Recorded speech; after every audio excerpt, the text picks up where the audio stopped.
Unang posta na lumang sa tao, ito mo pinag pinagpuli, mamakito mo na natin sa pagkain sa iskala, kaya mo ipamayo, at yung Kristo ang pagkain mo. Amen. So, mabitan ka, praise God.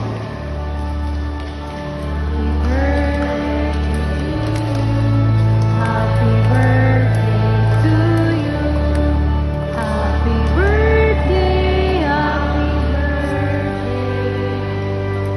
Happy birthday to you.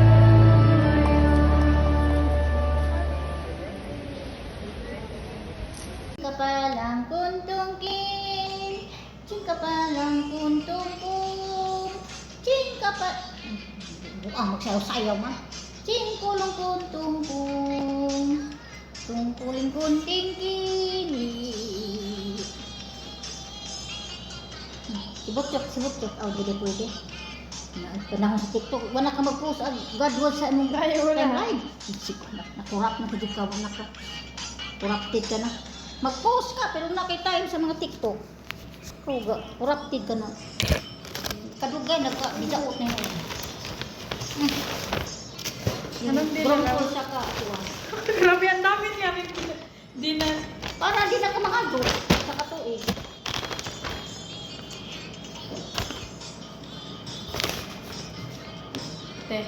Kina. Si amo bang babae sabi niya, pag mabalik ka, itaasan namin sa ako, sabi ko. Atasan na siya. Kung ang sige soldi, taasan para sa ako. Ako kewan mo kung mga suko. Ay, salamat din namin. Mayroon na kaming pang everyday. Ay, everyday. Wala mo everyday. Para everyday saan man na. Everyday sa? Alam mo na kung anong everyday. Everyday kaon-kaon. Chungka paningking. Meron din pala dito. Chungka parang kanting kung panting. Chingkang panting panting. Labihan. Paana. Baba ka muna. Oh, dari ka dito, dari. Ya daw, liigad din. Dili siya mahagbong siya. Dili siya mahagbong liigad ani. Pag sabihin mo, wala lang siya magalaw. Lat hara. Jen, mapiharak barinti. Badin. Naniniwala ka dito sa kurungkul na ano, labi. Hadi.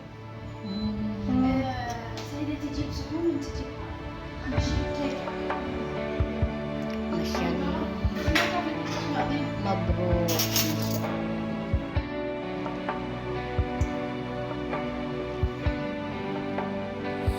Bago ang tao'y natubos laso ni Satanas. Panginoon, salamat sa buhay at kalusugan ko ngayon. Salamat sa lahat ng biyaya mo. Bigyan mo ako ng lakas at pananampalataya ngayong araw. Panatilihin mo kami ng mga Kaya nang siya'y tinubos, ito'y pagtubos lang. Kung saan siya'y nabili sa mataas na halaga, ngunit lason sa kanyang kalikasan ay di Hello pa mga guys, naaalis. nandito ako sa hospital guys. Ito yung hospital ng ano guys. Malayo ito guys dito sa ano. Sa Damam din ito pero malayo sa Damam. Yan sa mga guys. Kalalabas ko lang galing hospital. Sa gawain ng pagkastig at paghatol, tao'y malalamang lubos na maruming diwa't katiwalian ay umiiral sa kanya. Kaya niyang ganap na magbago at maging Panginoon, may dalawang bagay akong hihilingin sa inyo. Kung maaari, ibigay niyo ito sa akin bago ako mamatay. Una, tulungan niyo ako na huwag magsinungaling. Pangalawa, huwag niyo akong payamanin o pahirapin. Sa halip, bigyan niyo lamang ako ng sapat para sa aking mga pangangailangan. Dahil kung yumaman ako, baka sabihin kong hindi ko na kayo kailangan. At kung ako naman ay maghirap, baka matuto akong magnakaw at mailagay ko kayo sa kahihiyan. Linis niyang katiwalian at magagawang dalisay. Yugto ng gawain ngayon di lang pagliligtas, kundi paglilinis. Ito'y panlulupig din, ikalawang yugto ng pagliligtas na tao'y nakakamit sa paghatol. Gamit ang salita para maghatol, magpinot, maghayag. Ang karumihan kuro-kuro, motibo at ambisyon sa puso ng tao ay naibunyag lahat.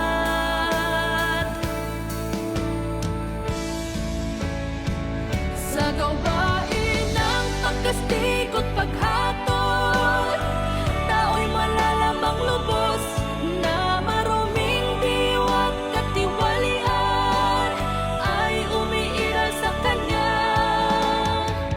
Kaya niyang ganap na magbago at maging malinis.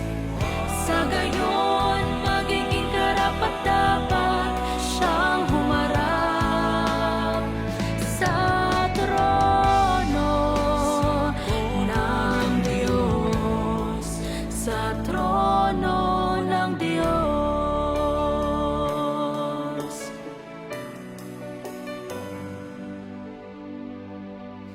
Kahit tao'y natupos na't kasalanay napatawad, pagkat tilang to pinapansin ng Diyos. Ngunit tao'y nabubuhay sa laman, di matigil ang pagkakasala.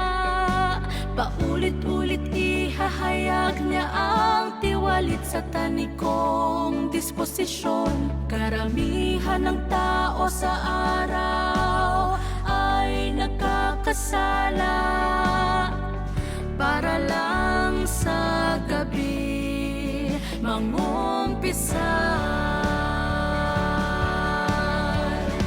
Mabisa man sa tao ang handog para sa kasalanan, di siya nito maliligtas sa kasalanan.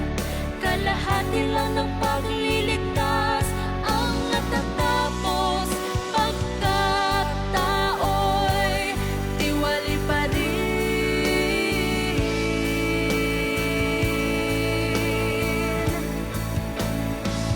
Sa gawain ng pagkastig at paghatol, tao'y malalamang lubos na maruming diwa't katiwalian ay umiiral sa kanya.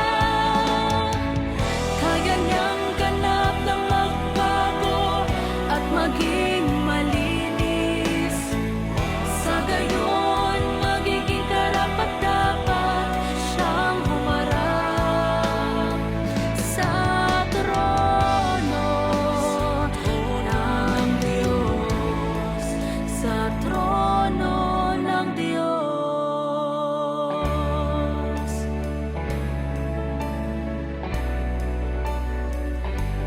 Tao'y hirap mabatid kasalanan niya, di niya makitang ugat ng kalikasan niya. Umasa dapat siya sa paghatol ng salita, ng resultang ito'y makamit niya. Sa gayon lang tao'y